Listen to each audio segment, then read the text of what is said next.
Los funerales de una loca contagiada por el SIDA se han transformado en un evento social. Una exhibición de modelos Calvin Heights recién estrenados, primorosamente escogidos para despedir a la amiga como se lo merece.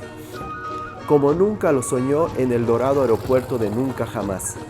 El estigma de la plaga que en los 80 hacía huir como ratas a las amigas, negando 1000 veces haber conocido a la Oxisa. Esa virulencia homofóbica que entonces mostraba cortejos de 4 pelagatos acompañando un ataúd huacho, un pobre cajón rodeado de familiares tolerantes y de alguna loca camuflada de terno bajo el anonimato de las gafas. Ahora es otra cosa, mariposa. En los 90 es el acontecimiento que concentra la atención de un público atento, esperando paciente el deceso para ponerse el modelito guardado especialmente para la premier luctuosa.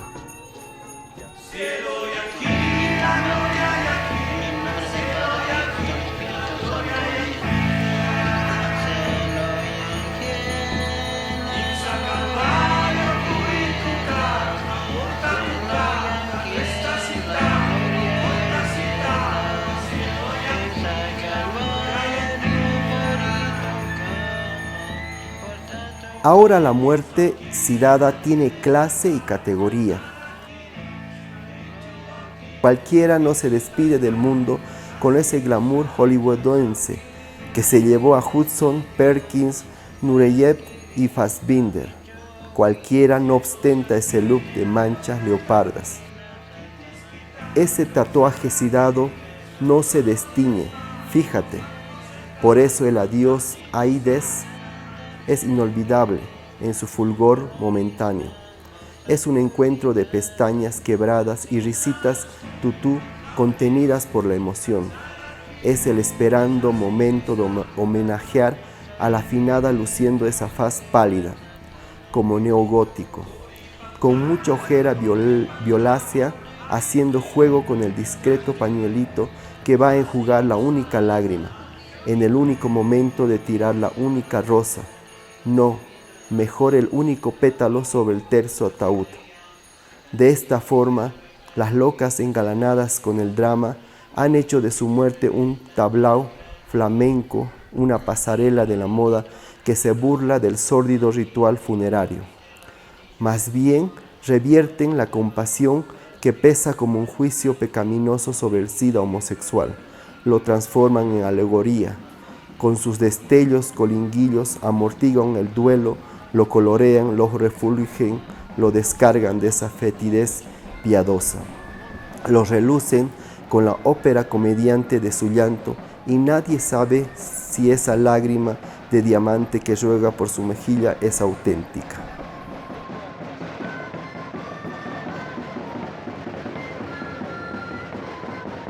Nadie pondría en duda esa amarga gota escenográfica que brilla lentejuela en el ojo de la última escena. Esas manos apenas temblorosas que van midiendo cada pésame, cada condolencia, como si tomaran las medidas de un traje de noche, como si cada gesto de pena fuera hilvanando en una basta de contención, en pliegues de dolor que se ajustan al teatro mortuorio con los alfileres de la complicidad maricueca. El sepelio de una loca sidada es para filmarlo. Acuden al evento las amigas revoltosas que tratan de amarrarse las trenzas con cintas de nerviosa seriedad. Un poco preocupadas, miran el reloj, pensando que la lista corre rápido. Hoy por ti, mañana por mí, y es el responso. Nadie sabe quién tiene pasaje de ida en el Boeing. SAS, vuelo 70 positivo.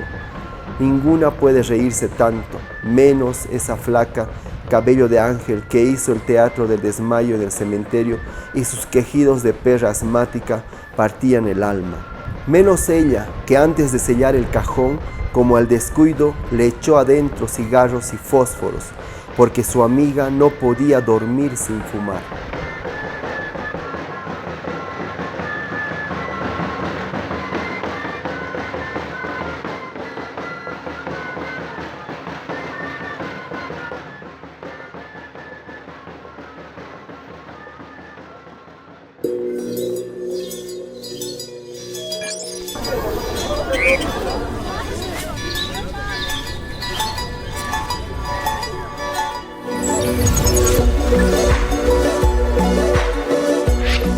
Imainaya Casanquichis, Yactamasis, Alin Hamu y Caimosos, capítulo Nación Marica Callejera, Yactamanta, Tarija, Yactamanta.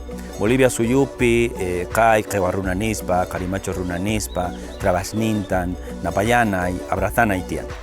Bienvenidos y bienvenidas a este nuevo capítulo de Nación Marica Callejera, esta práctica política de tomar el espacio público, resignificar los espacios públicos.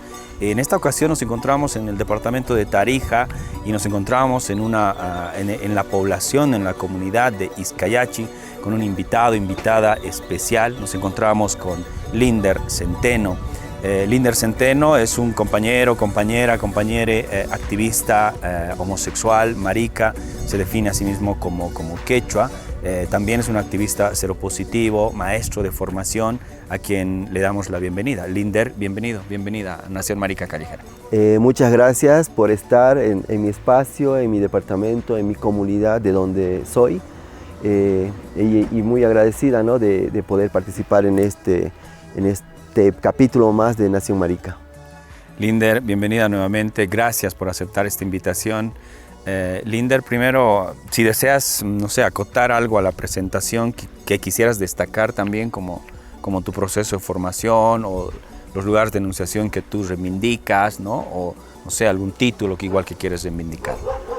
Bueno, como tú decías, ¿no?, yo soy una persona de las diversidades sexuales y de género, pero también soy una activista seropositiva, que estoy, ¿no?, con el diagnóstico ya hace 10 años, pero viviendo no lo sé. También estoy en la lucha, ¿no?, por reivindicar los derechos, visibilizar las realidades de las poblaciones LGBTI, y me considero, ¿no?, parte de mi origen en este lugar que es Izcayachi, porque aquí nací y mi madre también es de originaria de Potosí, quechua. Entonces de ahí es que yo me identifico y vivo, ¿no?, esta identidad quechua desde mi ser, desde mi transmisión, desde mi cuerpo, desde el territorio que habito o por donde voy, ¿no? Entonces creo que mi identidad tiene mucho que ver con lo que hago también. Muy bien, Linder. Justamente en estas reflexiones que nosotros planteamos desde el movimiento Maricas Bolivia es reflexionar sobre las identidades étnicas, la autoidentificación étnica, ¿no? Y como tú decías, nos encontramos en la comunidad, en la población de Izcayachi. Tal vez para la audiencia, si nos puedes comentar dónde queda la población de Izcayachi. Me hablabas hace un momento, ¿no?, de la confluencia de caminos, pero también como que se parte, ¿no?, cómo se traduce Izcayachi, y por qué es importante para ti sacar la reflexión de la urbanidad, ¿no?, y traerla a este espacio que es el lugar donde has nacido. Bueno, Izcayachi es un cruce de caminos. Bueno, probablemente estoy seguro, ¿no?, de que el nombre deriva de una palabra quechua, que es Izcaychay, que significa dividir en dos. Entonces por eso también es un cruce. Aquí han habitado, ¿no?, personas que migran de la zona andina de Bolivia. Esta parte de Tarija también es zona andina, ¿no? Entonces estamos en la provincia de Méndez, en el municipio del Puente, ¿no? Entonces la comunidad de Izcayachi pertenece al municipio del Puente y en el departamento de Tarija. Y estamos a más de 3.000 metros sobre el nivel del mar. Entonces es un altiplano donde las personas se dedican a la agricultura. Yo he nacido aquí, he vivido aquí. Actualmente no vivo aquí, pero sí tengo mis raíces aquí, tengo personas, familiares que aún residen en este lugar. Y para mí es importante visibilizar mi lucha, mis realidades desde aquí, porque creo que mi identidad, como lo decía anteriormente, marca mi camino, ¿no? El negar mi origen, yo creo que me pone una barrera en seguir luchando por mis derechos. Entonces mi identidad hace que yo me cuestione, me reflexione, me autodeconstruya también en este marco en lo que vivimos, en lo que nos cruza, ¿no?, que es un sistema capitalista, machista, donde muchas personas dan mayor importancia a lo que es lo urbano, ¿no?, lo capital, ¿no?, cuando todo origen viene desde aquí, ¿no?, desde tu identidad. Claro, y ese reconocimiento también, ¿no? Ahora, lo otro que te preguntaba, Linder, justamente, ¿no?, sacar la discusión sobre las disidencias sexuales, la población LGBT, el activismo seropositivo, ¿no? De la urbanidad. ¿Por qué es importante para ti no grabar en la ciudad, en Tarija, traer esa discusión a este espacio, ¿no? Sobre disidencias sexuales, LGBTs, ¿no? Y también de activismos seropositivos, ¿no? Porque las diversidades sexuales y de género, las lesbianas, las lenchas, los quehuas, los gays, las travestis, las trans, también están en las comunidades indígenas, en el área rural, que muchas veces también sufren mucha discriminación y violencia, no solamente por su familia, ¿no? También por el mismo sistema de gobierno, por la misma sociedad o la misma comunidad, ¿no? Porque la Iglesia ha implantado, ¿no? un no binarismo donde solamente existe el hombre, la mujer, y lo raro es maldito. No está dentro de los designios de Dios y etcétera, ¿no? Porque nos han implantado esto, ¿no? Y es por eso, por esa razón, porque quiero visibilizar de que en las comunidades y en las identidades del área rural y las comunidades indígenas existen diversidad sexual y género y que se tienen que forzar a negar su identidad para estar en el área urbana, ¿no? Y eso como que también perjudica en la visibilización de las diversidades sexuales y de género. También en lo seropositivo, porque desde a nosotros que somos parte de las diversidades sexuales y de género, también nos cruza esta realidad, ¿no? del VIH, ¿no? Entonces muchas personas seropositivas también están dentro de las comunidades, también están dentro del cantón, también están dentro de las familias que viven en el área rural, ¿no? Entonces en Tarija te podría decir, ¿no? Que el VIH está en 10 municipios, que son 11 municipios, ¿no? Entre ellos estamos, ¿no? Dentro de un municipio, dentro de una provincia donde existen personas que viven con el VIH, ¿no? Y que tal vez sus familias no lo saben, aún más sumando eso que seas parte de la diversidad sexual y de género, como que se amplía más el estigma y la discriminación. Vamos a conversar también más adelante, ¿no? Sobre el tema seropositivo, VIH, ¿no? Otro de los elementos que creo que podemos reflexionar en esta primera parte, en este intro, ¿no? En la plaza pública de Izcayachi, ¿no? Con la gente que nos observa, la gente que curiosea, pero también hay bastante tranquilidad a estas horas de la mañana, ¿no? Pero otro elemento que nos llama la atención es justamente la estatua de Moto Méndez, ¿no? Entonces, en algún momento nosotros planteamos una reflexión en torno a cómo está construida la urbanidad, cómo está construida la ciudad. O sea, justamente se construye a partir de estos íconos, símbolos, ¿no? Estatuas coloniales, ¿no? En La Paz, por ejemplo, desde la estatua a Colón, ¿no? Desde la Plaza Isabel la Católica, ¿no? Hay una especie de urbanidad construida alrededor de un imaginario colonial que hoy pervive, ¿no? Pero también, por lo que vemos ahora en las comunidades, están, digamos, estos héroes, ¿no? El Moto Méndez como un héroe, no sé, con todo lo que representa un héroe, ¿no? La masculinidad hegemónica, la heterosexualidad obligatoria, etcétera, ¿no? ¿Qué reflexión te merece, ¿no? Justamente que en las comunidades indígenas, ¿no? Que en las comunidades como estamos en Izcayachi, ¿no? Erijan, digamos, una estatua del Moto Méndez. ¿Qué importancia tiene, digamos, para la comunidad? ¿Y cómo podemos interpelar de repente esas imágenes, íconos, ¿no? Como esta que es la del Moto Méndez?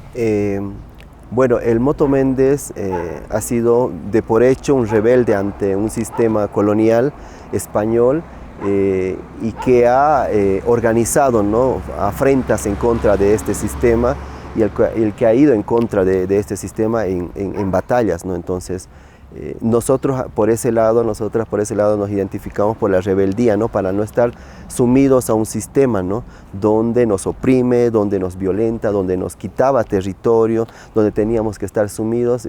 Me acuerdo lo que decían abuelas, abuelos, tíos, en el sentido de que vivían a la merced de los terratenientes. Entonces, Moto Méndez significa eso, ¿no? La rebeldía, el liberarse de ese yugo, ¿no? Entonces, pero también ahí hay que reflexionar, cuestionarse, ¿no? Del por qué él igual estaba ahí, porque era una persona que también tenía un privilegio, ¿no? El de salir adelante y de representar, a pesar de que no tenía una parte de una de sus manos, ¿no? Entonces es por eso también, ¿no? el apodo, ¿no? De Moto Méndez, ¿no? Pero aún así con esa gallardía, con esa valentía ha sabido, ¿no? Enfrentarse a este sistema, ¿no? Pero Pero Linder, el Moto Méndez también era criollo, sí, ¿no? También era hacendado, por ejemplo, ¿no? Y el Moto Méndez, como ha pasado con las guerras, ¿no? Las revoluciones independentistas en toda esta región llamada Bolivia, ¿no? Eran así como el linaje criollo, ¿no?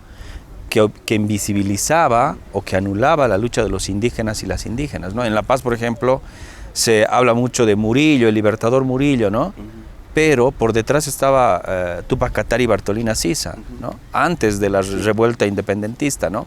Entonces yo siento que estas figuras criollas, que vienen también a disputarse el poder en esos contextos históricos, invisibilizan y anulan las revueltas indias e indígenas, ¿no? De más abajo, digamos, ¿no? No sé. Sí, tienes razón en el sentido de que él estaba en una posición, ¿no? Era criollo y era hacendado y estaba en una de las poblaciones donde habitaba, ¿no? Una de las poblaciones donde estaba el sistema colonial, ¿no? Que es San Lorenzo, ¿no? Y lo que tú dices en relación a que sí habían otras luchas por más atrás, ¿no? De los indígenas, de las personas rurales, de otras personas o movimientos que estaban haciendo la afrenta al movimiento o al sistema colonial en esa época, ¿no? Porque no sé si recuerdas, este espacio estaba más en esta parte del territorio de Bolivia, estaba más para el lado de argentino, digamos, entonces, pero han decidido por patrioticidad a Bolivia, ser parte de Bolivia, ¿no? Entonces es ahí también donde ha habido como una influencia también por parte de los líderes, por parte del mismo Moto Méndez, ¿no? A ser parte de Bolivia, ¿no? Más allá de ser criollo, ha habido ciertas invisibilizaciones, como tú dices, ¿no? Pero por ese lado también le han seguido a él, ¿no? En el hecho de que alguien ha salido adelante, ha enfrentado a alguien parecido a ellos, entonces le seguimos a él, invisibilizando la lucha que tenían por abajo, el sufrimiento que vivían las comunidades, el sufrimiento que vivían los indígenas en esa época. La idea es estar en este espacio, ¿no? La idea es también contaminar, digamos, estas heroicidades, ¿no? Que reproducen masculinidades hegemónicas, heterosexualidad obligatoria. Puede parecer para algunos, digamos, de repente no importante, ¿no? Pero para nosotras es importante ocupar estos espacios, ¿no? Frente a la mirada atónita de la gente que nos observa. ¿Qué están haciendo?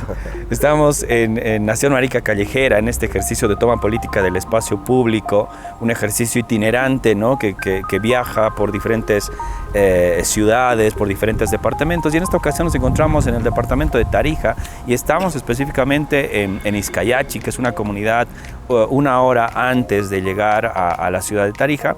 Nos encontramos con Linder Centeno, es un compañero o compañera marica, ¿no? Seropositiva, maestra de formación, ¿no? Entonces, que es referente en el departamento de Tarija para reflexionar estos temas, y para nosotros es importante porque Linder, claro, está reflexionando también sobre su identidad étnica, ¿no? Y es por eso que estamos en la comunidad de Izcayachi, ¿no? En el pueblo de Izcayachi, para reflexionar sobre las identidades étnicas. Lo que te quiero preguntar en esta parte, Linder, es cómo te autoidentificas, ¿no? ¿Por qué estamos en Izcayachi? ¿Cómo te autoidentificas étnicamente? Étnicamente, gracias. Bueno, es algo con lo que yo vengo desde que tengo uso de razón. Mi madre es de Potosí, de Vitichi, específicamente de Chapicollo, ¿no? Entonces, no ha sido solo un sentir, pero yo siempre he estado conectado con la cultura quechua, en su música, en sus utensilios, en su vestimenta, en sus trajes, en todo lo que tiene que ver, ¿no? Y en su lenguaje, ¿no? Entonces, mi madre hablaba quechua, mi abuela también. Entonces yo, desde ese momento, y aparte he nacido en una zona andina de Tarija que mucho no se reconoce como zona andina. Estamos en una zona altiplánica de Tarija que alberga a las culturas quechua y aymara, porque hay muchas personas que viven y habitan, que han migrado y que han hecho tierra aquí, territorio, ¿no? Y han hecho vida, ¿no? Entonces, con el pasar del tiempo, me identifico con la cultura quechua, no solamente por mi madre, ¿no? Sino porque tengo ese sentir y esa vivencia desde lo quechua, desde lo étnico, desde lo indígena. Entonces, y lo he promovido siempre, ¿no? Nunca he negado. Cuando me preguntaban en colegio, en primaria o en secundaria, qué origen étnico o a qué cultura, porque antes todos éramos mestizos, ¿no? Todos decían mestizo o soy descendiente de español. Yo decía, no, yo vengo de familia potosina y soy quechua. Entonces todo el mundo no te entiende o te hace bullying o te dice, pero si ni hablas quechua, que si no te vistes, o sea, yo no creo que solamente sea la vestimenta o el hablar el idioma, ¿no? Sino es cómo te sientes por dentro, es cómo te identificas tú, ¿no? Entonces esa es la razón por la que estamos aquí, ¿no? Porque Izcayachi alberga esta cultura también. Ahora, ¿qué es ser quechua en la actualidad, no? O sea, ahora me dices, ¿no, Linder? Que la gente muchas veces cuestiona, ¿no? No te ves como quechua, o no hablas quechua, o no te vistes como quechua, ¿no? Que son de repente como esencialismos alrededor de los pueblos indígenas, ¿no? ¿Qué es ser quechua en la actualidad, ¿no? ¿Dónde uno puede ser quechua, ¿no? ¿Cómo se construye esa identidad étnica como quechua? Yo creo que ser quechua es en todo lugar, ni cómo te veas, ni cómo te vistas, ni cómo hablas, ¿no? El reconocer tu origen, tus raíces, el reconocer, muchas veces hablamos de árbol genealógico, ¿no? De dónde vienes, entonces hasta el mismo apellido, entonces no puedes negar algo que está en tu vida y algo que lo reflejas, ¿no? Por ejemplo, yo me llamo Linder Centeno Futuri, la palabra Futuri ya está como sobrepasada en el sentido de que originalmente era con la J, y era una palabra quechua que significa manantial. Entonces mi apellido original es Juturi, pero por esto de los registros civiles y todo, ¿cómo te podría decir? Ha cambiado la letra, ha cambiado el sonido, ¿no? Pero yo sé que es con J porque tengo familiares con este apellido, ¿no? que es una palabra en quechua, ¿no? Entonces, negar eso no lo puedo negar porque también lo siento y lo vivo, ¿no? Y ser quechua en la actualidad es ser tú mismo, ¿no? Es reconocer esa identidad, es reconocer ese origen, es reconocer a tu madre, es reconocer a tu padre, a tu abuelo, a tu abuela, es reconocer lo que te gusta comer, lo que te gusta oír y cantar, ¿no? Porque hace mucho eso, ¿no? No solamente es vestirte como tú dices, ¿no? Porque me puedo vestir, es un esencialismo, es algo, a veces como una paradoja, ¿no? Muchos se visten como indígenas y no se sienten como tal, ¿no? No lo viven como tal. ¿Y cómo ahora estás reflexionando la territorialidad, ¿no? Esta pregunta es importante para nosotras porque venimos igual de un proceso de migración campo-ciudad de nuestros padres, nuestras madres, nuestras familias, ¿no? Nosotras ya crecemos en la urbanidad, ¿no? Es una experiencia del movimiento Maricas, ¿no? Pero luego, nosotras reflexionamos en términos de comunidad, ¿no? ¿A qué comunidad volver si ya hay un vínculo roto, ¿no? Pero también hay gente que reflexiona y dice, es que el vínculo nunca se ha roto en tanto uno se autoidentifique, en tanto uno reconozca su identidad étnica. ¿Cómo estás tú reflexionando esa territorialidad? Esta práctica es muy política, para nosotros es muy interesante como volver al origen, ¿no? Volver al lugar de la memoria, volver al lugar afectivo de la familia, ¿no? ¿Cómo estás reflexionando este tema de la territorialidad, ¿no? Desde cómo se entienden los quechuas, las quechuas en la actualidad? Yo creo que, el territorio eres tú mismo, ¿no? Pero cuando vuelves al lugar, a la tierra, a la piedra, a la Pachamama, como decimos, o a la planta donde está el lugar, donde está tu origen o ha estado tu familia, yo creo que es como revivir lo que tú mismo eres. Por ejemplo, yo no conozco hasta ahora el lugar donde nació mi madre, pero yo me siento familiarizado muy de cerca cuando hablan de ese lugar o cuando veo imágenes de ese lugar. Entonces siento que cuando yo esté o invada ese lugar o llegue a ese lugar o pise ese lugar, va a ser como algo que yo ya conocí, ya viví ese lugar, ¿no? Entonces Izcayachi me recuerda mucho a eso, me recuerda mucho a ese origen, ¿no? Entonces yo creo que el territorio como quechua no solamente está en el lugar donde naciste, no está solamente en el lugar donde están tus antepasados, también es el lugar donde estás habitando, el lugar donde tú estás visibilizando tu identidad. Entonces, yo quechua soy quechua donde yo vaya. Hace poco estuve en otro país, yo era quechua ahí. y así me reconocían. Y como me reconocen, yo me siento aún más libre de ser, de dónde vengo, cuál es mi identidad, ¿no? Y de ser, o sea, no es aquí solamente de mi diversidad sexual, ¿no? Sino desde mi identidad, ¿no? Entender desde mi identidad para qué yo estoy aquí, para qué yo muestro mi diversidad sexual o hasta mi otra realidad que es ser positivo, ¿no? Ahora, Linder, ¿en qué momento se cruza, ¿no? La lucha, digamos, que tú haces, ¿no? Como marica, como homosexual, y este reconocimiento de tu identidad étnica como quechua? Hay un punto de cruce, ¿no? O de manera permanente y nunca ha estado separada en realidad. ¿Cómo estás reflexionando? Claro, la academia dirá la interseccionalidad, ¿no?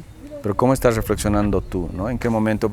Porque también nosotras planteamos, ¿no? que el activismo gay es bastante urbano, bastante blanco, se desentiende de lo indígena, ¿no?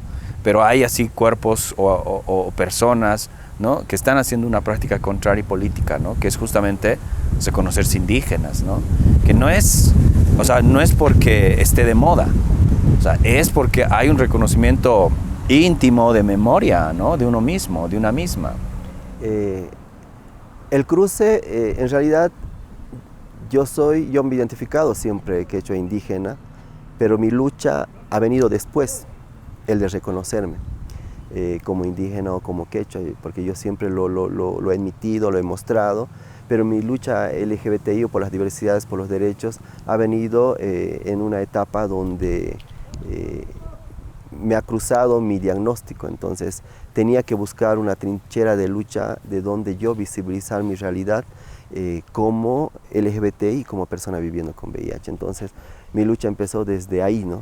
Desde lo LGBTI, desde el promover los derechos, desde el demandar, desde el denunciar, desde el visibilizar todas las vulneraciones de derechos que sufrimos las personas desde las diversidades, ¿no? Y ahí cruza también el hecho de mi profesión, ¿no? El ser maestro. Muchas veces es raro que un maestro sea activista y casi no lo hay, ¿no? Entonces de ahí recién visibilicé lo que es mi cero positividad, ¿no? El cero positivo, el vivir con VIH.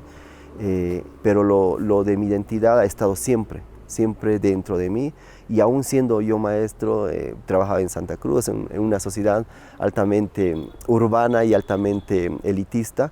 Ahí yo manifestaba igual mi identidad, de dónde vengo, ¿no? Entonces, como que ahora lo que hago es también reflexionar en el sentido de que dentro de mi identidad, dentro de mis orígenes, dentro de mi comunidad, dentro de lo indígena, hay esas realidades, ¿no?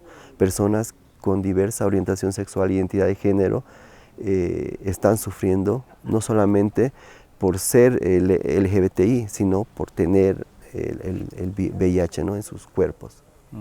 Vamos a hablar más adelante también del trabajo que haces, ¿no? de cara al activismo seropositivo, de cara al VIH, ¿no? Para cerrar esta última parte, ¿no? esta parte, Linder, reflexionar un poco, ¿no? sobre qué otros pueblos indígenas existen en Tarija, ¿no? Porque, claro, uno llega, digamos, a la urbanidad de Tarija y está el ícono que es como los chapacos, ¿no? El chapaco, la chapaca, que es una pareja heterosexual, que también sentimos que hay una mirada bastante folclórica, idealizada, ¿no? higiénica, urbana, ¿no? del chapaco y la chapaca, ¿no? ¿Qué otras comunidades indígenas, pueblos indígenas existen en Tarija que sentimos también un poco como que están invisibles a la realidad boliviana, ¿no? O sea, en este momento hablamos de quechua, ¿no? Pero ¿qué otros pueblos indígenas existen? Bueno, más allá de que, bueno, Tarija en sí ha utilizado y utiliza muchas cosas en lenguaje hablando de los quechuas. Entonces, no solo aquí en la zona andina, en la zona alta donde estamos en Izcayachi, sino también en los valles, ¿no? Entonces, como que la cultura quechua ha llegado ahí, ¿no? Entonces, hay personas igual que se identifican, tal vez de manera más tímida, pero se identifican. También ha migrado, ¿no? los aymaras, entonces tenemos personas o pueblos o comunidades no pueblos, ¿no? Sino personas, asociaciones que son parte de la cultura aymara, ¿no? Pero hablando netamente de Tarija, de los pueblos originarios de Tarija están el pueblo guaraní, ¿no? Que también se separa en otros subpueblos, como los matacos, como los hueynayés, como los guaraníes que están en la zona de Entre Ríos, los que están más allá de Yacuiba o en Yacuiba mismo, los que están en Bermejo, ¿no? Entonces hay una infinidad no infinidad, ¿no? Pero hay un grupo variado de guaraníes que se autoidentifican separadamente, ¿no? Entonces, como tú dices, están invisibilizados, pero también muchas veces están como que no dentro de una realidad social y política, ¿no?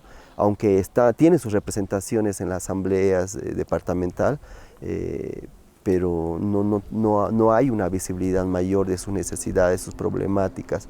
Las mujeres guaraníes del lado del Chaco están organizadas, se están organizando y están haciendo un gran esfuerzo por mostrar lo que ellas están haciendo en sus territorios, porque ellas defienden su territorio ante la invasión empresarial, ante la invasión extranjera que viene a destruir, ¿no? su naturaleza. Entonces ahí sí están visibilizando esa realidad, ¿no?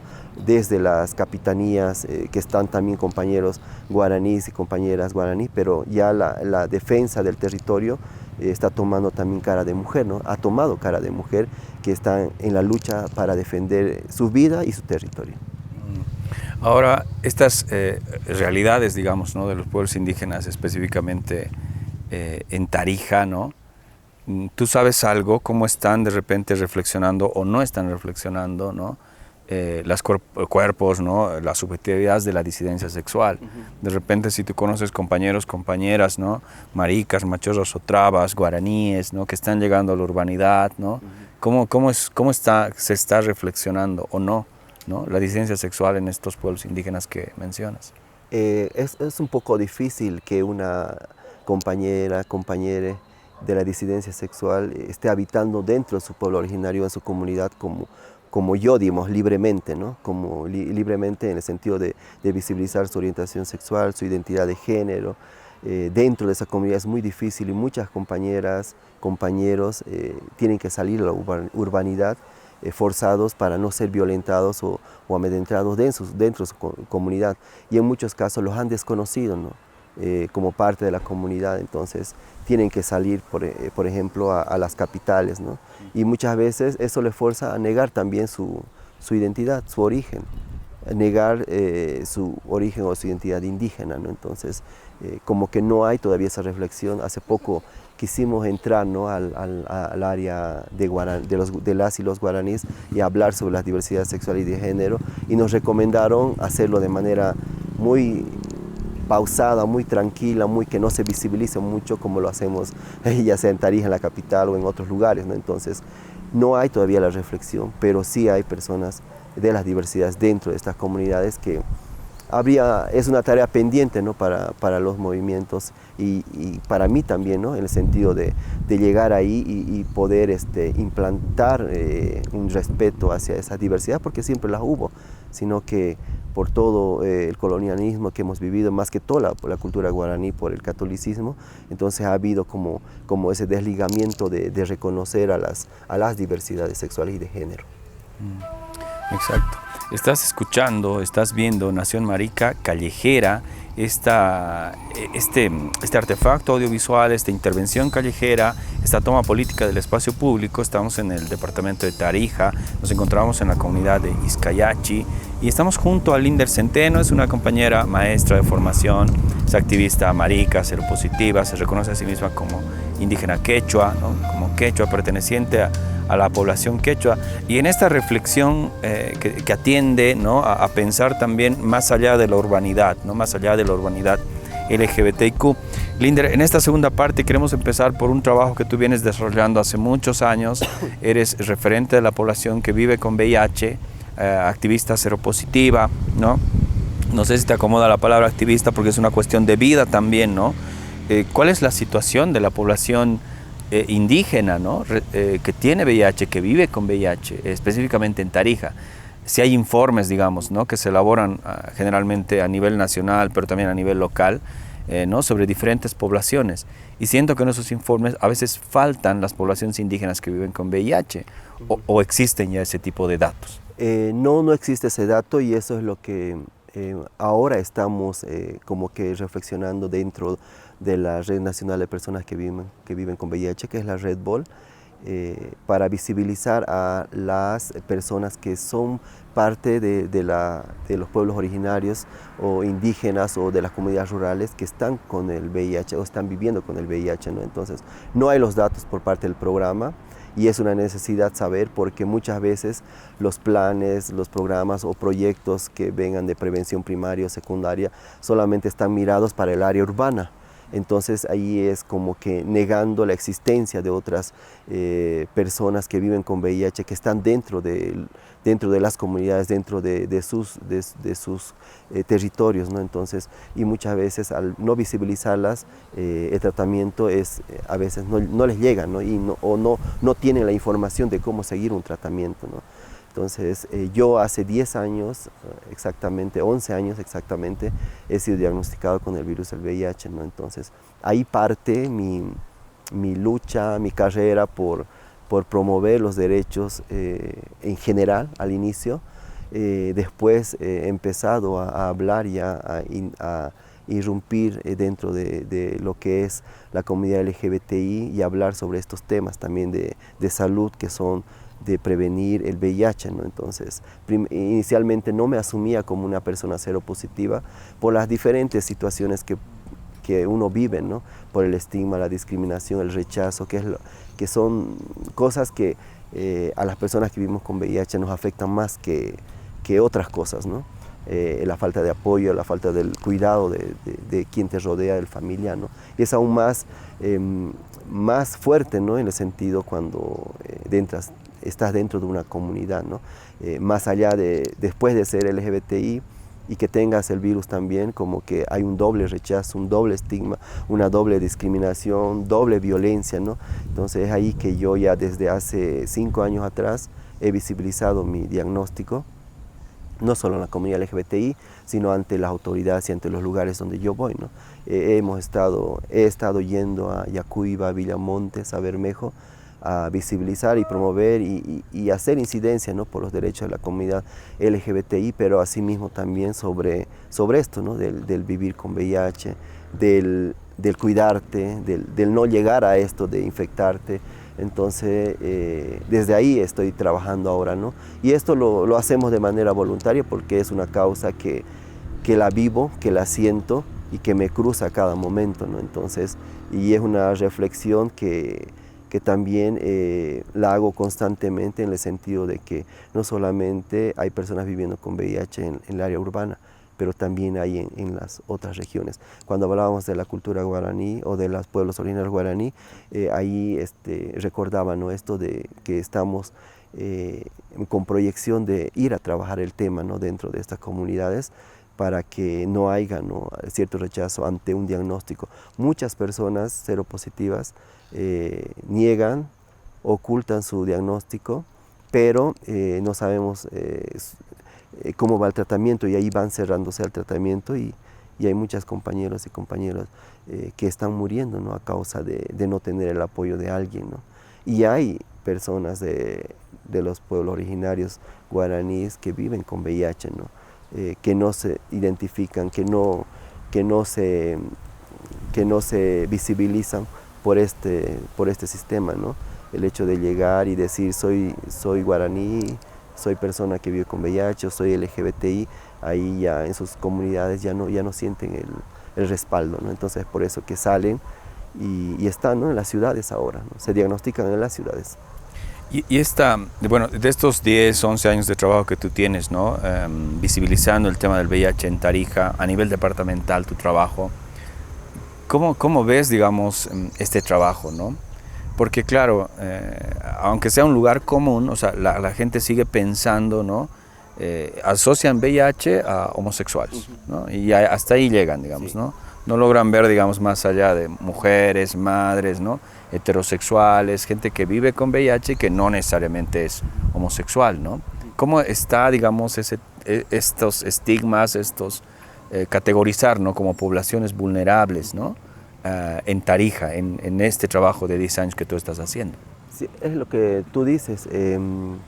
Cuando se habla de VIH en Tarija o a nivel nacional, lo primero que el imaginario de la población y de la gente es la población LGBTI, la población TS, la población de trabajadores o trabajadoras sexuales, que ellas y ellos y ellas son los que tienen el virus del VIH, ¿no? Entonces, aún dando datos de qué poblaciones, separando, como tú decías, heterosexual, LGBTI y madres o mujeres, entonces, aún dando esos datos y viendo de que la población que más está siendo diagnosticada con el VIH es la heterosexual, aún así sigue en el imaginario, entonces, que la población que más casos con VIH está siendo diagnosticada son la población LGBTI.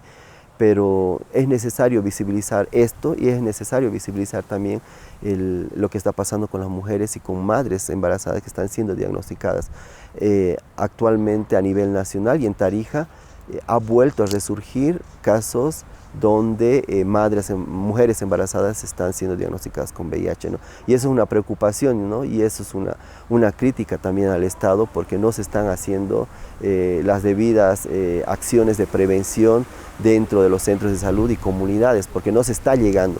Y mayormente las mujeres que están siendo diagnosticadas con VIH y están embarazadas son de comunidades rurales, son de comunidades o de pueblos originarios, ¿no?, que están viniendo de esos lugares y no tienen acceso a la información ni a la salud, ni a una salud integral, ¿no? Entonces, menos a una atención de un médico que llega a sus comunidades, ¿no? Entonces no hay esa información y entonces se están dando estos casos, ¿no? Por lo que te decía hace rato, ¿no?, el Estado nos debe esto, el de sacar datos de qué pueblos originarios o indígenas está llegando el virus del VIH, ¿no?, para alarmar y visibilizar y dar acciones o tomar acciones para prevenir estas transmisiones dentro de las comunidades. A pesar que hay una ley, ¿no?, la ley 3729, que garantiza el acceso a medicamentos, ¿no?, la confidencialidad, el acceso a salud, ¿no?, pero el Estado no cumple, ¿no? El Estado, a través del programa, ¿no?, ITES VIH, que es un programa nacional, por lo que me dices, ¿no?, o sea, no está haciendo un trabajo de cara a la sociedad, digamos, ¿no? Sí, porque nos fijamos más en la urbanidad, como tú decías anteriormente, ¿no? Entonces, tal vez los urbanos están diagnosticando casos y muchas veces en las comunidades no se llega, digamos, en una prueba. Entonces, en eso se está trabajando y ahora actualmente el programa está trabajando en una política para llegar a todas las poblaciones, para llegar a todas las comunidades, pero bueno, eso es un trabajo que se está haciendo recién, ¿no?, y que se tendría que afianzar aún más con rapidez para poder determinar y detectar y saber datos, ¿no?, de las comunidades. Ahora, dentro de todo lo que es Bolivia en el caso del VIH, está asentada más en las poblaciones que tienen aún mayor necesidad, ¿no? Si hablamos de la urbanidad, son personas que están también dentro de los barrios periurbanos, ¿no?, que son personas que han migrado también de sus comunidades al área urbana, ¿no? Entonces, hay mucho que hacer, aunque tenemos una ley nacional que debería prevenir, atender a las personas que viven con VIH, pero también esa ley está fuera de contexto, ¿no? Tenemos esa ley ya hace mucho tiempo atrás, ¿no? Entonces, se tiene que contextualizar y ver otras realidades que en Bolivia y en los departamentos y en las comunidades se están dando. ¿Cuáles son tus críticas, ¿no?, al activismo que tú vienes trabajando unos buenos años, ¿no?, 10, 11 años? ¿Cuáles son tus críticas al activismo marica, al activismo gay, al activismo seropositivo? Mi crítica es en el sentido de que cuando no hay algo que nos apoye, te estoy hablando financieramente, muchas veces es una barrera, ¿no?, para seguir avanzando, ¿no? Pero hay activistas, hay promotores o personas que defienden los derechos humanos que lo hacemos a pie, que no necesitamos, digamos, muchas veces que alguien nos financie, ¿no? Buscamos de donde sea para seguir avanzando en reivindicar los derechos, en reivindicar nuestros territorios, en reivindicar nuestros cuerpos, entonces, nuestras cuerpas. Entonces, es ahí mi crítica, que muchas veces nuevos activistas, nuevos promotores de derechos humanos no nos movemos o no se mueven solamente porque no hay un viático o porque no hay un refrigerio, ¿no? Entonces, pero hay muchas activistas que lo hacemos de otra manera, ¿no? No nos hace falta eso, ¿no?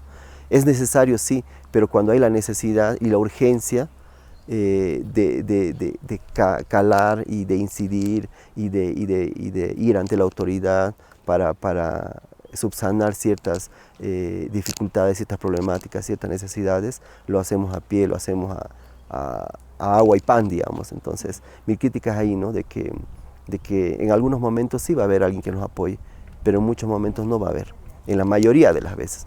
Entonces, que nuestra lucha no se detenga por el apoyo económico, que nuestra lucha avance, porque al final vienen otras personas por detrás sufriendo o viviendo otras situaciones. Los contextos cambian, sí, pero las luchas no deberían detenerse por ciertas condiciones económicas o también sociales o políticas. Y en el caso del activismo seropositivo, Linder, pasa que uno llega, digamos, a un departamento o puedes reconocer, digamos, un referente, una referente, ¿no? Son también pocas, de repente, las caras visibles, ¿no? Del activismo seropositivo. Digo activismo seropositivo, sé que es una lucha por la vida y por nuestras vidas, ¿no? Pero ¿por qué crees que pasa eso, no?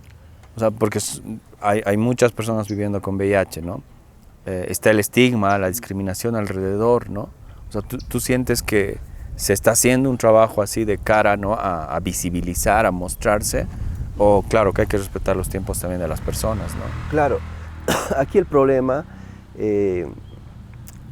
cuando no muestras la realidad desde la primera persona, ante la sociedad y ante las autoridades o tomadores de decisión, creo que no ven el problema. Entonces, yo por eso hace 5 años decidí visibilizar mi diagnóstico por este mismo hecho, ¿no? De que no veían el problema real. Yo antes iba como tercera persona, yo decía, las personas que viven con VIH necesitan esto, están pasando por esto, y no veía una reacción ante la acción que yo pedía que se haga. Ahora entiendo a las y los compañeros que no quieren visibilizarse, porque aún en Bolivia y en nuestra sociedad existe estigma, discriminación y violencia, porque a muchas personas, a muchos compañeros seropositivos también les han negado en sus familias o les han sacado de sus familias, y ese es el temor que viven, y eso se respeta, ¿no? Pero yo creo que ya es tiempo de hablar, porque si no lo hablamos, si no visibilizamos, si no mostramos esta realidad, ¿cómo queremos que cambie también esta realidad? Entonces, yo estoy en Tarija en esa lucha de implantar el tema del VIH y las personas viviendo con VIH, en el sentido de que ya no se hable como un tabú, porque al hablar como un tabú, estás negando cierta información, estás negando ciertos derechos de las personas que viven con VIH, y no solamente de las personas LGBTI, sino de muchas personas que están en esta misma situación.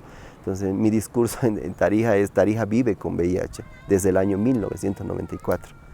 Bolivia vive con VIH hace 40 años y nosotros convivimos. Las personas que no tienen el virus conviven con el VIH, porque el VIH está en el cuerpo de otro cuerpo, pero tú estás conviviendo con esa persona. Entonces, si no lo hablamos, si no mostramos esta realidad, si no sabemos cuántos casos hay, si no sabemos si una familia está dentro de mi familia viviendo con VIH, no voy a poder hacer frente a esta lucha, ¿no?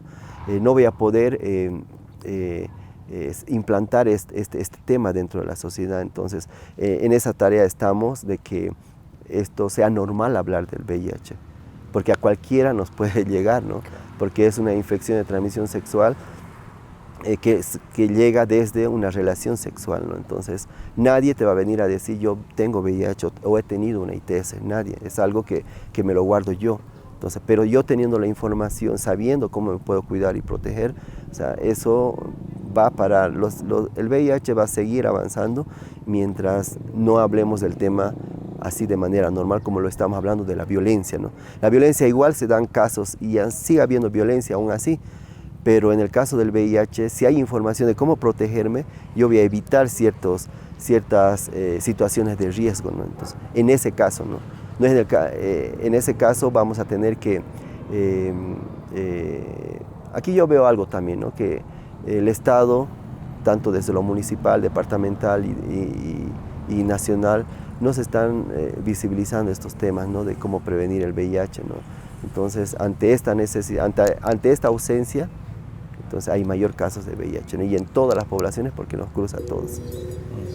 Linder, queremos agradecerte por aceptar la invitación de Nación Marica Callejera, por aceptar también el reto de intervenir este espacio, ¿no? Es una práctica política para nosotras, ¿no? Muy importante porque se trata también, ¿no? Una lleva su cuerpo, ¿no? Una lleva su discurso, ¿no? El cuerpo en sí mismo es una suerte de discurso, ¿no? De la disidencia sexual. Así que queremos agradecerte por estar en Nación Marica Callejera y por aceptar también este reto de hacer esta intervención. No, más bien agradecerles a ustedes por venir hasta Tarija y venir hasta Izcayache. Mire, cuando les planteé la idea y aceptaron, y a mí me pareció perfecto porque en Izcayache nadie sabe que yo tengo VIH, ya lo van a saber, pero eso no es que no me importe o me importe, eso es parte de mi lucha, ¿no? El visibilizar este tema, porque yo sé que después se acercan las personas y buscan información, se empiezan a liberar ciertos prejuicios, se empiezan a desestigmatizar a las personas que viven con VIH y a las personas LGBTI, y para mí este es un instrumento muy valorable en el sentido de que abre las mentes y libera también ciertos estigmas y prejuicios que tenemos en la sociedad, y cuando quieran pueden seguir viniendo y haciendo esta interrupción dentro de las calles o los espacios públicos que tengamos en Tarija. Gracias nuevamente, Linder. Y nosotras nos vamos hasta otro capítulo de Nación Marica Callejera, este programa itinerante, este programa de viajes también, esta toma política del espacio público como intervención callejera y resignificación de los espacios públicos. Nos vamos pensando, ¿no? que estas discusiones tienen que habitar el espacio público, ¿no? Con todo lo que pasa en el espacio público, con el ruido, con la gente, ¿no? Con los animales. Todo eso hace también, ¿no? Siento que politiza estas discusiones. Nos vamos hasta la siguiente vez, nos vamos saludando a todos los mamitos, los marulos, los queusas, los queuas, las orcochis, las carimachos, las tortilleras, las tracas, las trabas, las transexuales, a toda población disidente sexual.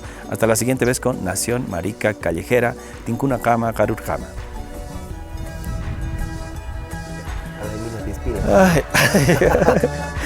También nos vamos con las Sibillas Pispilas y las Coscolinas.